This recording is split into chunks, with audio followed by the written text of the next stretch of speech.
Frank Catania made a big, oh no. And why are we still talking about Dina Manzo? Virtual reality. Hi, I'm Danny. And I'm Evan. And even though Jersey is over, we still got to talk about it because the drama, Evan, it's been unreal this week. Oh my God, there is so much Jersey juice. I can't handle it, but I'm also glad it's happening. And not only is there so much juice, it's stretching over years. Like, it's not just like, oh, this happened last week. We're talking Dina. Dina Manzo is back in the spotlight, causing a tizzy on Instagram with this comment that kind of shook the world when she was saying that Dolores and Caroline wrote letters to get her like ex out of jail after he did that whole heist thing to have her be threatened in California. It's getting messy.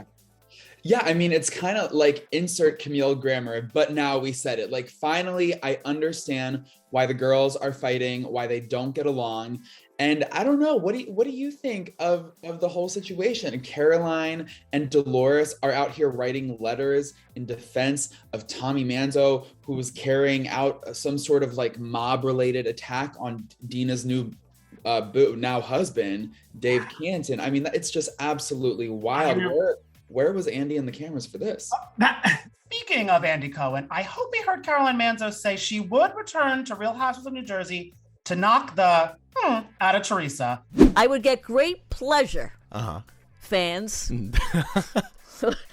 community, to go in and just knock the shit out of her verbally and just put her in her place. But I think I am on Dina's side just because what? But I don't think Caroline and Dolores are. Well, Caroline is against Dina. I feel like Dolores is just always on the side of Jersey, and she's like, so what, get over it. So I don't know if she really meant it so maliciously. That just might be me being biased because I love Dolores so much. But it is kind of really insane and really does explain the whole engagement stuff with Teresa of Dolores not being around Dina. Because I could imagine Dina's like, don't let that woman in the same county as me. Well, yeah, Dolo kind of made it seem like not that big of a deal when I chatted with her. She was like, yeah, we never got into a fight. We never did anything, crazy enough where we couldn't say hi to each other if we happened to be in the same room. But like, this is crazy. Like, if someone wrote a letter to exonerate my allegedly violent ex, I don't think I could say hi. And I feel like it's going to get messy probably at Teresa's wedding. I mean, not just because Dina and Dolores will both be there, but because, Evan, you learned some new things about the Sex and the City's biggest fan, Louie. Oh yeah, so we here at Page 6 obtained some police reports from back in the day with Louie. They just keep coming. So there are some police reports from 2012, 2016, 2010, with new allegations of some pretty questionable behavior. In one of the police reports, Louie allegedly pushed his ex-wife Marissa into a metal pole during an argument that became heated. I think it was over finances.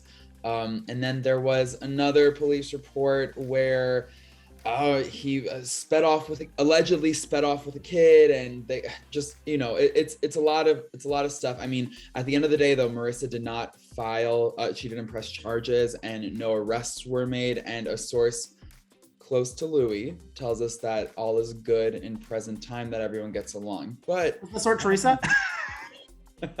Yeah, I don't know. It's just I can imagine Teresa with a voice distributor. She's like, now everything fine. Like, she's just trying to like Borg it from Star Trek. Yeah, I can see her trying to do something like that for Page 6. So I can't wait to see how this plays out on the next season. Maybe everyone's just gonna brush it under the rug because they're over it. I'm not gonna give tips. I'm not like a wrestling coach in the corner of the ring. But if anybody should maybe bring it up, it is unfortunately our girl Jackie, who we literally just talked to last week. And I don't know if this is how she expected this announcement to go down. I didn't know for sure. I went out to dinner the other night with Jackie and Evan, all right? And yes, I heard yes, all right? She is a friend of. First of all, I just love that Frank Catania was a guest on The Morning Toast, like surrounded by like the pink palm leaves and the lights and like the cuteness, girliness of it all. And then we got like Big Frank, who sat down with the Oshry sisters and decided to spill so much tea about the next season. What about Tracy and Tiki? I heard Tracy's gone. He's also like, I know nothing about casting, but then like it told us about all the casting changes. He's like, oh, let me pull up the call sheet email. I don't know anything, but it's sort of like, Frank, I don't know who you're gonna get in trouble by. You're gonna get in trouble by someone for spilling all this. Jackie is in such a good, like, she has so much confidence with these ladies now, where like she goes against Dolores and Teresa. No one has ever really done that. So I think she will be able to worm her way back to the top and maybe even come back stronger than ever. But we also want to know from all of you guys, do you think Jackie, out of all the housewives, deserve to be demoted next season? Yeah, if not Jackie, who did deserve to be demoted? Who are you over? And then also, what friend of from the entire span of the Real Housewives of New Jersey would you bring back in a full-time role? I'm talking about Kim G. Kim G. I mean, who would you like to see come back? Because there have been some pretty iconic friend ofs on the Housewives of Danielle Staub. You're right. It really is that Jersey is for the husbands and the friends. So you know what, Jackie, you're gonna rise like a phoenix on the Garden State Parkway.